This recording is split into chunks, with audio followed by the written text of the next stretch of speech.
नमस्कार और बहुत बहुत स्वागत आपका हमारी इस आत्मीय प्रस्तुति में। मैं आत्मीय इसलिए कह रहा हूँ क्योंकि आज हम बात करेंगे ध्यान की, मेडिटेशन की।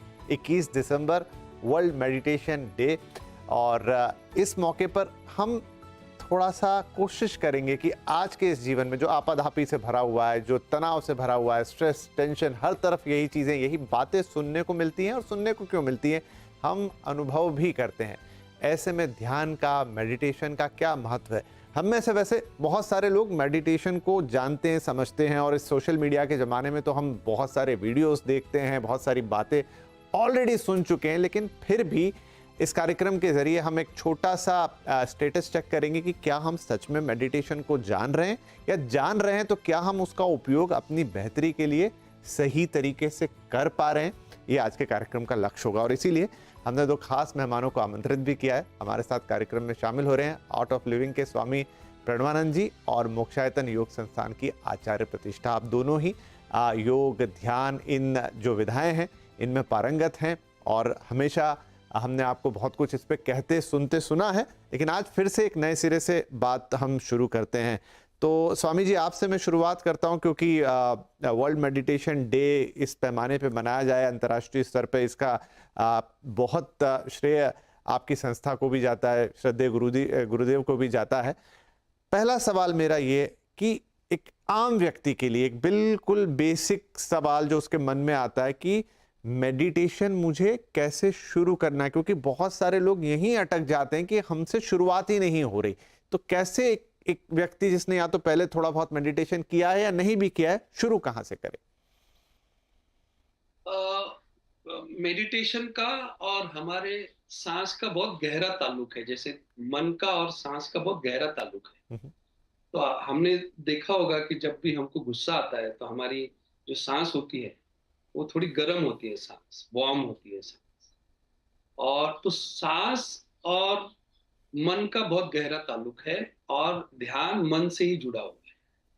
तो जो लोग भी नए सिरे से शुरू करना चाहते हैं या नहीं जानते ध्यान करना, उन्होंने अगर ये भी अभ्यास शुरू किया कि सुबह उठते ही एक 5-7 मिनट बैठ के और सिर्फ हमारे सांस के ऊपर भी अगर उन्होंने ध्यान दिया कि हमारी सांस अंदर जा रही है, बाहर आ रही है, इसको भी अगर 5 मिनट के लिए, 7 मिनट के लिए देखना शुरू कर दिया, तो भी मैं कहता हूँ कि उनके जीवन में ध्यान की शुरुआत हो गई। जी। फिर आगे आगे जैसे-जैसे हम्म, जाएँगे, किसी गुरु के पास जाएँगे, शिक्षक के पास जाएँगे, तो हम्म, वो और भी बेहतर बता पाएँ। बिल्कुल। तो मेरा अगला सवाल, आचार्य श्री, जैसे स्वामी जी ने कहा कि सुबह का वक्त, लेकिन बहुत सारे लोग ये प्रश्न पूछते हैं कि क्या ध्यान के लिए कोई पर्टिकुलर टाइम इंपॉर्टेंट है? क्योंकि आजकल लोगों को समय का भी थोड़ा है। कुछ लोगों के जॉब सिचुएशन ऐसे होते हैं कि शायद उन्हें अर्ली मॉर्निंग टाइम ना मिले, कुछ लोगों को शाम को ही वक्त मिले। तो क्या कोई समय निश्चित है? हाँ, ये कह सकते हैं कि पर्टिकुलर समय में लाभ ज्यादा होगा, लेकिन क्या कोई टाइम अगर हम फिक्स ना करें और ध्यान करें तो कोई प्रॉब्लम तो नहीं? विपिन जी, पहले तो विश्व भर के जितने भारतीय हैं उनको बहुत-बहुत शुभकामनाएँ कि 21 दिसंबर योग का एक अभिन्न अंग है ध्यान, और भारतीय संस्कृति का एक अभिन्न अंग है ध्यान। और आज विश्व बाहें फैला करके उसे अपना रहा है, ये हम सबके लिए बहुत matter of pride and happiness है। पर प्राइड और हैप्पीनेस के साथ मैटर ऑफ रिस्पॉन्सिबिलिटी भी है कि जहाँ विश्व ध्यान को अपना रहा है और हम ही ध्यान ना करें, तो भई ये कैसे चलेगा? जी। अब ध्यान को लेकर बहुत सारी अवधारणाएँ, हमें लगता है कुछ बड़ी मुश्किल काम है भई, जिसके लिए बैठना पड़ेगा और पता नहीं क्या करना पड़ेगा। एक सरल सा प्रश्न, आप ये शो कर रहे हैं, अगर आप ध्यान ना लगाएँ, तो क्या हम ये शो कर सकते हैं? हम कैमरा के आगे बोल रहे हैं, अगर हम ध्यान ना लगाएँ, तो क्या हम बोल सकते हैं? तो ध्यान जीवन के हर चीज़ के लिए आवश्यक है। फिर सूत्र आता है कि तत्र प्रत्येक तानता ध्यानम, जिसको हम योग में ध्यान की अवस्था कहते हैं। उसका मतलब है तत्र प्रत्येक तानता ध्यानम, किसी एक धारणा पर, हम्म, किसी एक वस्तु पर ऐसे मेरा ध्यान टिक जाए कि कोई डिस्ट्रैक्शन ना हो। तो उसमें समय बिल्कुल, ये तो अनिवार्य है कि हम प्रातःकाल, सायंकाल अभ्यास करें, साधना करें, लेकिन फिर साथ में ये भी कहा गया कि खावत, पीवत, सोवत, जागत नेको बिसर नहीं जाए, कि we have to be a 24 hour yogi. Hmm, तो जब आपको समय लगे, ध्यान तो एक ऐसी अवस्था है, स्टार्ट विथ स्मॉल गोल्स। ज़रूरी नहीं है, कभी-कभी हम किसी चीज़ के बारे में सुनते हैं, हमें लगता है अरे बस एकदम से मैं आधा घंटा बैठ जाऊँ और अभ्यास कर लूँ। नहीं, जी, छोटी-छोटी 5 मिनट से शुरू करें, 10 मिनट से शुरू करें, लेकिन आरंभ ज़रूर करें। जी। और प्रातःकाल और सायंकाल, क्योंकि हमारे मेलाटोनिन और cortisol 2 hormones, sleep and stress hormone बिल्कुल इक्वल होते हैं उस वक़्त। हुँ, लेकिन अगर उस वक़्त नहीं भी कर पा रहे, तो कम से कम जब भी समय मिले, हुँ, हमें ध्यान की अवस्था में पहुँचना चाहिए। और जैसे स्वामी जी ने कहा कि ब्रेथ अवेयरनेस एक सबसे ईज़ीएस्ट वे टू मेडिटेट है। कम से जी। कम उतना हम सब कर सकते हैं। We all breathe, 24 hours we breathe, but rarely we remember that we are breathing. चलिए, तो 2 साँस तो बहुत ले ही रहे हैं, पर राइट। ध्यान नहीं गया कि साँस ले रहे हैं, तो तो बहुत ही उस पर ध्यान टिकाएँ। हाँ, सरल से 2 सूत्र हो गए। एक तो अपनी साँस पर ध्यान केंद्रित करके जी। 4-5 मिनट ही सही लेकिन शुरू करें। सुबह और शाम हो पाए तो बहुत अच्छा, ना हो पाए तो जिस समय वक़्त मिले शुरू कर दें। 2 चीज़ें हो गई। स्वामी जी, एक प्रश्न ये भी कई लोगों का प्रश्न होता है और वो ये कि क्या ध्यान के लिए किसी पर्टिकुलर मुद्रा में, आसन में बैठना ज़रूरी है? और आधे से ज़्यादा लोग तो यहीं अटक जाते हैं। जी बिल्कुल, ऐसा कोई आसन नहीं है, सिर्फ लेट के ना करें ध्यान, इतना ही है। आप चेयर पे बैठ सकते हैं, जी। आप सुखासन में बैठ सकते हैं। हुँ, हुँ। जो सहज स्थिति है आपकी बैठने की, वो स्थिति में आप ध्यान कर सकते हैं और कोई मुद्रा की ज़रूरत नहीं है। इसको महामुद्रा कहा गया है कि ऐसे खुले हाथ आप रख सकते हैं या ऐसे भी हाथ आप रख सकते हैं आपके यहाँ पे, इस तरह से। तो ध्यान के लिए कोई मुद्रा की आवश्यकता नहीं है। सहजता जैसे आपको बैठने के लिए लगती है, वैसे बैठ के भी आप ध्यान की शुरुआत कर सकते जी। अब एक प्रश्न मैं आप दोनों से पूछूंगा, वो कॉमन है। पहले स्वामी जी मैं आप ही से पूछ लेता हूं कि क्या ध्यान का जो अनुभव है, वो अनुभव सबके लिए एक जैसा होता है या हर व्यक्ति के लिए अलग-अलग हो सकता है? और आपको पता कैसे लगेगा कि आप ध्यान में हैं? जी, बिल्कुल ध्यान का अलग-अलग लोगों के लिए अलग-अलग अनुभव हो सकता है और इवन एक ही व्यक्ति के लिए अगर वो हर रोज ध्यान कर रहा है, तो उसके खुद का ध्यान का अनुभव भी अलग-अलग हो सकता जी। है अच्छा। ना? जी, जी। तो डेफ़िनेटली अनुभव अलग-अलग हो सकता है हुँ, हुँ। और आपको पक्का पता चलेगा। जैसे साधारण चीज़ के लिए मैं बताऊँ, हुँ, हुँ। आपसे ज़्यादा आपके आस-पास के लोगों को पता चलेगा। जैसे मान लो आपको गुस्सा आ रहा है, हुँ, हुँ। आपको पता चलेगा कि गुस्सा कम हो रहा है आपका, हुँ, हुँ। है ना? आपकी मुस्कुराहट बढ़ गई, आपके अंदरूनी शांति बढ़ गई। जी। ये और लोगों को हेल्प करने का मन में भाव आ रहा है।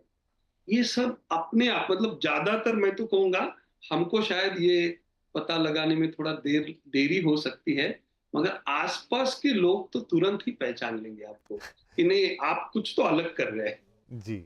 यही विशेषता है ध्यान की। ठीक है। आचार्य श्री, इसमें आपका अनुभव क्या कहता है? बिल्कुल जी, विपिन जी। मेरा अनुभव ऐसा है कि ध्यान जो है ना, वो मन का विषय है। और इसके लिए एक सूत्र और आया भगवत गीता में कि मन एव मनुष्याणाम कारणम बंध मोक्षयो।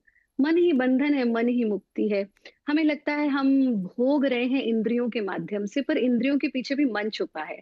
एक ही चीज को विपिन जी भी देख रहे हैं अपनी आंखों से और हम भी देख रहे हैं, पर दोनों को, किसी को वो अच्छी लग सकती है, किसी को बुरी लग सकती है। क्यों? क्योंकि पीछे मन बैठा हुआ है।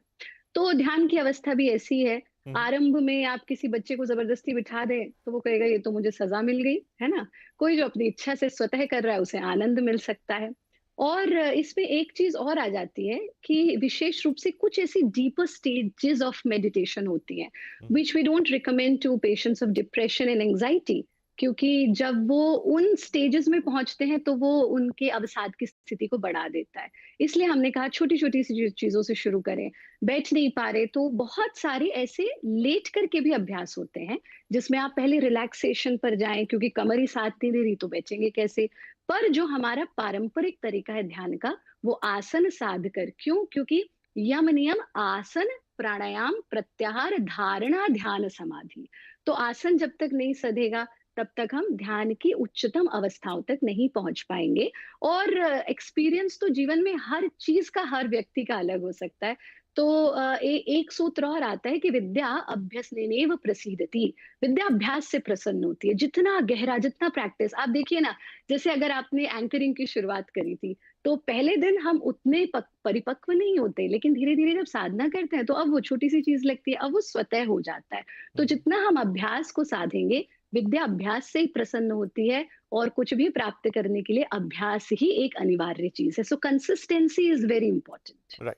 तो ध्यान धरिए और कंसिस्टेंसी, ये बहुत बहुत इंपॉर्टेंट है कि किसी भी चीज को आप थोड़ा थोड़ा ही करें लेकिन लगातार करें, तो फिर उसमें आप धीरे धीरे पारंगत होने लगते हैं। स्वामी प्रणवानंद साहब, एक सवाल और, जैसा यहाँ आचार्य श्री ने भी कहा कि कुछ लोगों को, वो डिप्रेशन वाले लोगों को, ये मैंने भी कई बार और भी सुना है कि क्या ऐसे लोग जो डिप्रेशन में हैं उन्हें ध्यान नहीं करना चाहिए, उन्हें ध्यान से दूर रहना चाहिए? मन की स्थिति बेहतर हो तब ध्यान ज्यादा बेहतर है, शायद डिप्रेशन में नहीं। बिल्कुल सही कहा आचार्य श्री ने। और क्योंकि उनको ध्यान नहीं करना चाहिए, लेकिन कोई गहरी ध्यान की कुछ ऐसी स्थितियां होती हैं जहां तक उनको नहीं ले जाना। तो जैसे कहा ना, ब्रेथ अवेयरनेस हो गया, या सिर्फ सांस पर ध्यान टिकाना थोड़ी देर के लिए, कुछ इजी प्रैक्टिसेस से उनको शुरू करना चाहिए, एकदम से एडवांस प्रैक्टिसेस में नहीं जाना चाहिए। जी जी। तो प्रणवानंद जी कुछ कह रहे थे इस पे आप? जी। हाँ, मैं ये कह रहा था कि उन्होंने बिल्कुल सही कहा। जी। और इसमें वो जैसे कुछ आसन कर सकते हैं पहले, हम्म। या चैंटिंग कर सकते हैं, जैसे ओम नमः शिवाय चैंटिंग हो गया, उसके बाद थोड़ा सा विश्राम कर लिया। इस तरह से वो शुरू कर सकते हैं और उनको पता चलेगा कि कुछ दिन के बाद उनका वो जो डिप्रेशन का स्थिति है वो भी ठीक हो रहा है।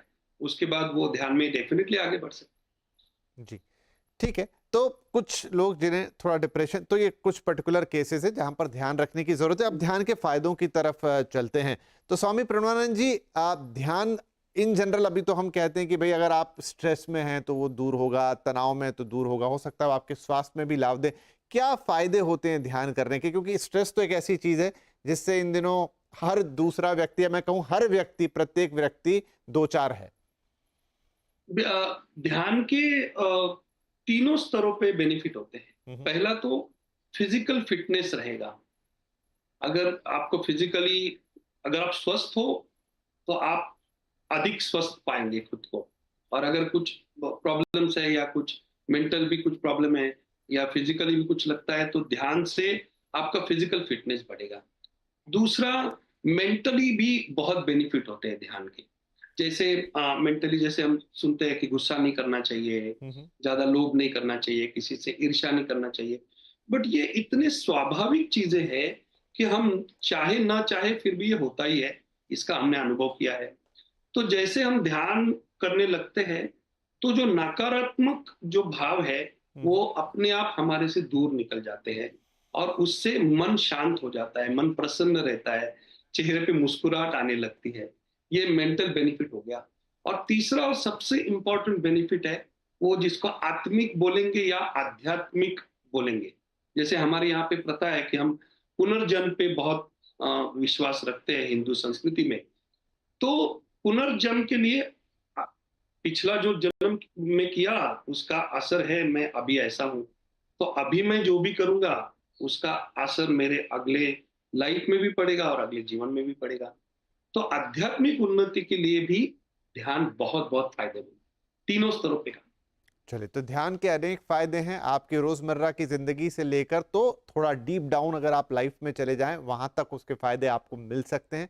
लेकिन जनरल स्ट्रेस, तनाव, रोज की आपाधापी, उसमें तो ध्यान आपको बहुत ज्यादा मदद करेगा। एक छोटा ब्रेक लेते हैं, लेकिन ब्रेक के बाद ध्यान के कुछ और एस्पेक्ट्स पे भी बात करेंगे, और साथ ही ध्यान में आपके भोजन का, आपकी दिनचर्या का क्या महत्व है, कितना इंपॉर्टेंट है उनको भी साधना।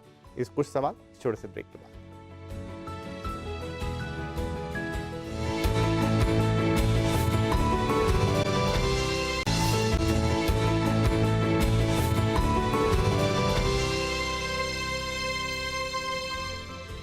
एक बार फिर से स्वागत है आपका। मेडिटेशन खत्म करे टेंशन, वर्ल्ड मेडिटेशन डे के मौके पर हमारी ये खास प्रस्तुति ध्यान के ऊपर, मेडिटेशन के ऊपर। हमारे साथ स्वामी प्रणवानंद और आचार्य प्रतिष्ठा दोनों मौजूद हैं। तो चलिए बातचीत को थोड़ा आगे बढ़ाते हैं।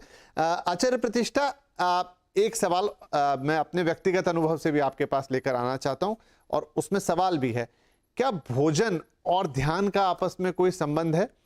आप एक बार उत्तर करें, फिर मैं अपना भी कुछ अनुभव शेयर कर दूंगा। बिल्कुल, बिल्कुल विपिन जी, भोजन का तो जीवन में हर चीज से संबंध है। जैसा खाए अन्न वैसा होए तन, वैसा होए मन और वैसा होए जीवन। तो अगर आप जो है भारी भरकम भोजन कर रहे हैं तो आपकी ऊर्जा ऊर्ध्वमुखी नहीं होगी, वो अधोमुखी होगी। इसीलिए आप देखेंगे नवरात्र के दिन है, श्रावण के दिन है, हमारे यहाँ उपवास का प्रावधान है। क्यों? कि भोजन में मन ना पड़ा रहे या भारी भरकम भोजन ना करें, जिससे हम साधना में समय व्यतीत कर सके। बहुत जरूरी है कि हम वो भोजन लें जो अहिंसा से होकर के आता है, हम वो भोजन लें जो प्रकृति के सानिध्य से प्राप्त होता है। और सिर्फ क्या खा रहे हैं महत्वपूर्ण नहीं है, हम्म। मैं क्यों खाऊं, कब खाऊं, कैसे खाऊं, कितना खाऊं, ये सब कुछ महत्वपूर्ण है ना? है तो बहुत हेल्दी पर मैंने इतना भर लिया, उसके बाद फिर कह रहे कि ओहो बहुत ओवर ईटिंग हो गई, अब तो बस बिस्तर ही दिख रहा है कि मैं सो जाऊं, तो वहां ध्यान कैसे लगेगा? तो आप कितना ध्यान is all about how conscious you are living your life. Hmm. तो ध्यान की आवश्यकता तो भोजन करने में भी ध्यान चाहिए ना। बिना ध्यान के मोबाइल देख के खा रहे हैं, पता ही नहीं चल रहा हम क्या खा रहे हैं, टेलीविजन देखते हुए खा रहे हैं, राजनीतिक मुद्दों पर डिस्कस करते हुए खा रहे हैं, तो कहाँ खाने पर ध्यान है? तो भोजन का नियम है कि ध्यान के लिए भोजन की आवश्यकता है और भोजन के लिए ध्यान की आवश्यकता है, दोनों चीजें महत्वपूर्ण है ना? हम्म। सो कॉन्शियसली जब आप भोजन करेंगे तो उसका प्रभाव आपके ध्यान की स्थितियों पर निश्चित रूप से पड़ेगा। जी। हाँ, यही यही मैं भी अनुभव शेयर करना चाह रहा था अपना, कि अगर आप भोजन को थोड़ा नियमित करें, संतुलित खाएं, सात्विक खाएं, तो मेरा भी अनुभव ये आया कि आपको मदद मिलती है उससे, आपको ध्यान केंद्रित करने में या ध्यान की प्रक्रिया मेडिटेशन करने में। दूसरा प्रश्न स्वामी प्रणवानंद जी आपसे, और वो ये कि भोजन तो एक बात हो गई, दूसरा तो दिनचर्या। इन दिनों लोगों की दिनचर्या बहुत ऊपर नीचे है, देर से सोना या बहुत देर से उठना या बहुत ज्यादा मोबाइल या टेलीविजन का इस्तेमाल।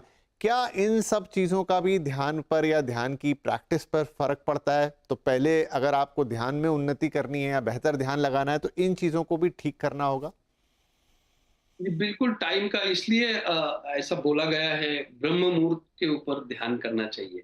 हम्म। क्योंकि ब्रह्म मुहूर्त में जो हम ध्यान करते हैं तो उसका असर बहुत ज़्यादा होता है और बहुत अच्छा ध्यान लग सकता है। मतलब उसमें ना आपको बहुत ज़्यादा एफर्ट्स नहीं, 50% एफर्ट्स तो ऐसे ही कम हो जाएँगे अगर हम ब्रह्म मुहूर्त पे ध्यान करेंगे तो। तो समय पे खाना, समय पे सोना, इसका भी ध्यान के ऊपर बहुत ही ज़्यादा असर होता है। और इम्पोर्टेंटली फिज़िकली कुछ हम अगर करते हैं, मान लो आप 40-45 मिनट चलते हो, जॉगिंग करते हो या कुछ सूर्य नमस्कार करते हैं, कुछ आसन करते हैं, उसके बाद जब आप ध्यान करेंगे तो पता चलेगा कि ध्यान बहुत अच्छा लग रहा है। तो कहा गया है कि 3 तरह की प्रकृति होती है, तामसिक, राजसिक और सात्विक। तो सात्विक जितने हम रहेंगे उतना हमें अच्छा ध्यान लगेगा। तामसिकता में हमें ध्यान तो नहीं लगेगा, नींद आ जाएगी। राजसिक में क्या होता है, तो आप ध्यान में बैठेंगे मगर बहुत सारे विचार आ रहे हैं कंटिन्यूअसली, तो ध्यान लगेगा ही नहीं। और जैसे हम सात्विकता की ओर बढ़ते हैं तो ध्यान करना बहुत ही आसान हो जाता है। आचार्य प्रतिष्ठित, जो अभी स्वामी जी ने बात कही, वो एक बात बहुत लोगों के मन में आती है और वो बहुत बड़ी शिकायत है कि ध्यान ध्यान का मतलब थोड़ी विचार शून्यता, लेकिन हम तो जितनी कोशिश करते हैं विचार उतने बढ़ते जाते हैं। How to deal with that? कैसे उसका मुकाबला करें, कैसे उसको न्यूट्रलाइज करें? विपिन जी, हमने ना कुछ पंक्तियां लिखी थी एक बार जीवन में कि जितना तुम्हें भुलाना चाहती उतना और करीब आ जाती। तो जितना किसी थॉट को आप हटाने की कोशिश करेंगे, वो थॉट 100% आपको और ज्यादा हॉन्ट करेगा। और यही तो हो रहा है। आप जानते हैं, हम लोग तो योग की भारतीय संस्कृति, मैंने तो वही पढ़ाई की है, तो और एग्जाम दिए, गोल्ड मेडल प्राप्त किया। तो जब परीक्षा देने जाते थे तो रट लिया कि meditation means a state of no thought. ये तो हमने थ्योरेटिकली पढ़ा। फिर जब बैठे और ध्यान लगाया और सोचा मुझे कुछ नहीं सोचना, मुझे कुछ नहीं सोचना, मुझे कुछ नहीं सोचना, इट्स अगेन अ थॉट। तो जब तक आप ये सोचेंगे कि मुझे कुछ नहीं सोचना, आप विचारों में ही उलझे हुए हैं। और थ्योरी में पढ़ा कि meditation is a state of no thought, पर प्रैक्टिकल जब इम्प्लीमेंट किया उसे जीवन में तो समझ में आया meditation is a state of going beyond the thoughts. ये एक प्राकृतिक प्रोसेस है, जो हमने आरंभ में कहा विद्या अभ्यसनेनैव प्रसीदति। जब आप अभ्यास करेंगे, साधेंगे, तो वो एक नैसर्गिक रूप से आपको विचारों से परे ले जाने की प्रक्रिया है। तो उसके लिए एक बड़ी अच्छी प्रैक्टिस हम करते हैं, we call it observation. We are being so judgmental about everything in life. आप देखो घर पे भी दो लोग लड़ रहे होंगे ना, हम तुरंत अपना साइड बना लेंगे, ये वाला सही है, ये वाला गलत है ना? या फिर समाज में कुछ हो रहा है, ये सही है, ये गलत है। तो एक प्रैक्टिस करते हैं, sit quietly and just observe whatever is happening without any judgment. ये बहुत महत्वपूर्ण प्रैक्टिस है। हम खुद को जज करते हैं, दूसरों को जज करते हैं, then we indulge into so many thoughts.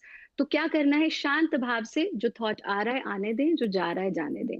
Do not hold any thought, let it come, let it go. और जब आप ऐसा करेंगे, अगेन ब्रेथ अवेयरनेस भी उसी का एक पार्ट है। मैं सिर्फ सांस को आते जाते देख रहा हूँ, मैं न जानबूझकर सांस ले रहा हूँ, न जानबूझकर छोड़ रहा हूँ। जो प्राकृतिक प्रक्रिया चल रही है उस पर ध्यान टिकाना, तभी आप विचारों से परे जाएंगे। जब तक विचार को हटाने की कोशिश करेंगे, आप उसमें उलझते चले जाएंगे और फिर आप सोचेंगे कि नहीं, meditation is not my thing. क्यों? क्योंकि मैंने सही तरीके से उसको अपनाया नहीं था।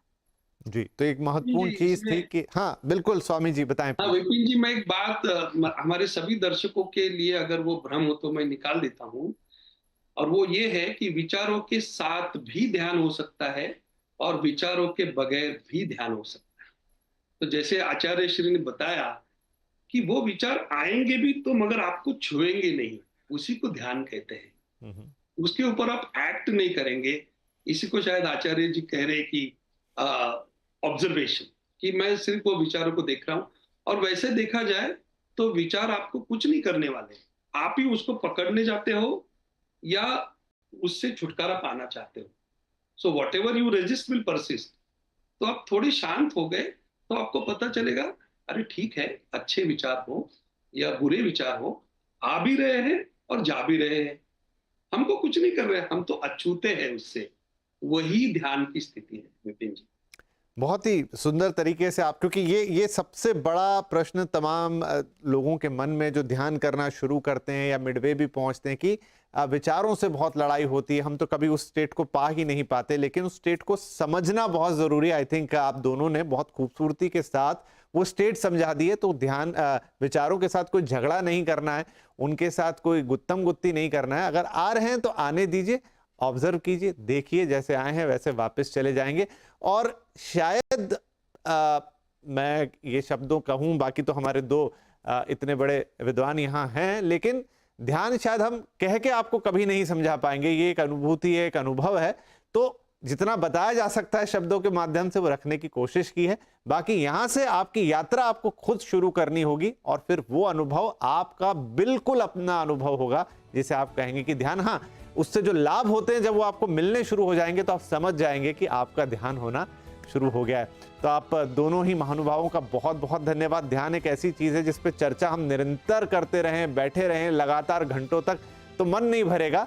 लेकिन मुझे लगता है कि इस संक्षिप्त समय में भी हमने जितनी बातें रखी हैं, हमारे बहुत सारे दर्शकों को ध्यान के बारे में थोड़ा और जानने का मौका मिला होगा, और कैसे सहज तरीके से उसकी शुरुआत की जा सकती है, बिना उलझे कि हो रहा है कि नहीं हो रहा है, और जो मन में प्रश्न भर जाते हैं उन सब से परे बस शुरुआत कीजिए और एक कंसिस्टेंसी बनाइए, उसके लाभ आपको जरूर मिलेंगे। तो स्वामी प्रणवानंद जी, आचार्य प्रतिष्ठा, आप दोनों का बहुत बहुत धन्यवाद। आपकी बातों से मुझे उम्मीद है सबको बहुत लाभ होगा। नमस्कार।